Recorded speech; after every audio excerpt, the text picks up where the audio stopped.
కలపాలంటున్న Gudur MLA doctor Pasham Sunil Kumar. ప్రజల పక్షానే ఉంటానంటున్న MLA Pasham Sunil Kumar, నాకు రాజకీయ భవిష్యత్ లేకపోయినా పర్లేదు, గూడూరు ప్రజలే ముఖ్యం. తిరుపతికి వెళ్లాలంటే ప్రజలకు చాలా ఇబ్బంది కాబట్టి నెల్లూరులో కలపాలంటున్న ఎమ్మెల్యే పాషం సునీల్ కుమార్.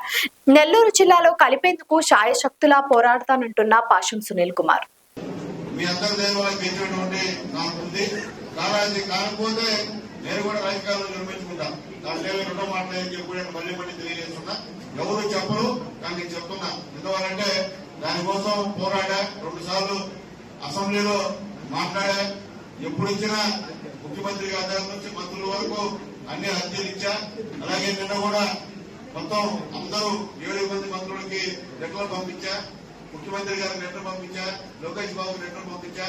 ఆ ప్రయత్నంలో మాత్రం ఎక్కడికో లోపం లేకుండా అయితే నేను చేస్తా. ఎందుకంటే దీని మీద కట్టుబడి ఉన్నాను కాబట్టి. దాంట్లో రెండో మాట్లాడలేదు.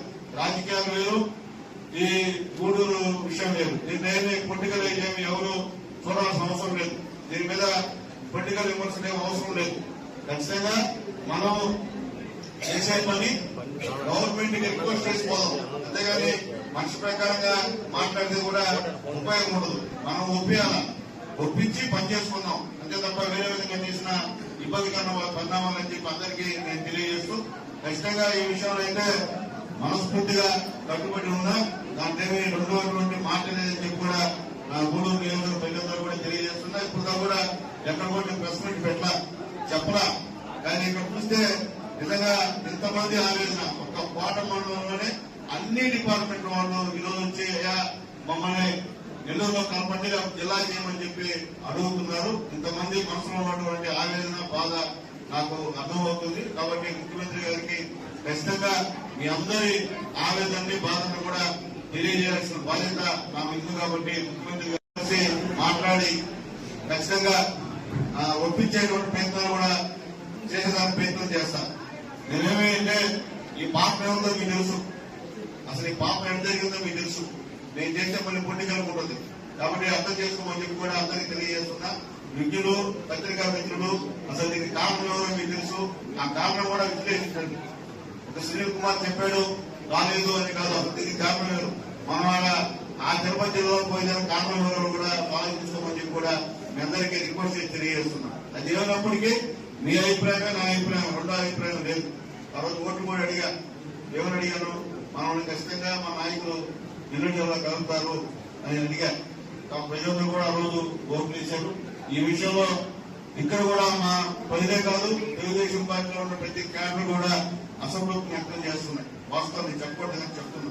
ఖచ్చితంగా మనం అయితే నెల్లూరు జిల్లాలో ఉండాలంటూ మాట్లాడుతున్నాం. ఏదైనప్పటికీ మనం ఏదైనా సరే అమిగులుగా చేసుకోవాలి.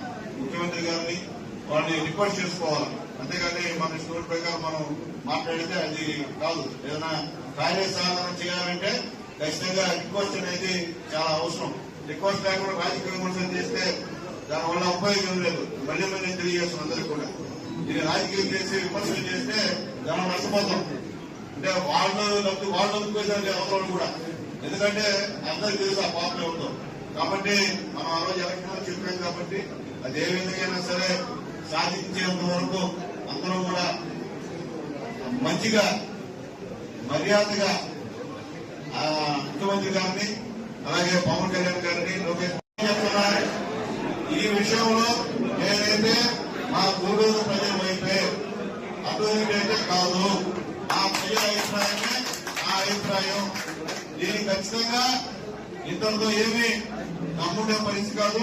నేను కూడా సీఎం గారి దగ్గరికి వెళ్తాను, లోకేష్ బాబు గారి దగ్గరికి వెళ్తాను, విషయం చెప్తాను, వాస్తవం చెప్తాను. ఎందుకంటే ఆ రోజు ఇస్తామని మనం మాట ఇస్తాం. గూడూరుని ఎంతో కలుపుతామని చెప్పి మాట ఇచ్చాం. ఎలక్షన్ లో కూడా ప్రచారం అదే చేశాను నేను కూడా. కానీ ఈ రోజు ఆ ప్రతిపాదనే లేకుండా ఉన్నాం. నిజంగా కట్లో నీళ్లు వస్తున్నాయి. ఎందుకంటే ఈ రోజు ప్రజల మనోగతం అంతా అదే. ముఖ్యంగా పేదవాళ్ళు ఒక అద్దె తీసుకెళ్లాలంటే ఎంత ఇబ్బందో అర్థమైపోయింది. ఈరోజు ఎమ్మెల్యేలు పోవాలన్నా అక్కడ ఎంత దూరంగా అధికారులు ఆఫీసులు ఉంటాయో అర్థం కానటువంటి పరిస్థితి. పేదవాళ్ళు పోయే పరిస్థితి కాదు.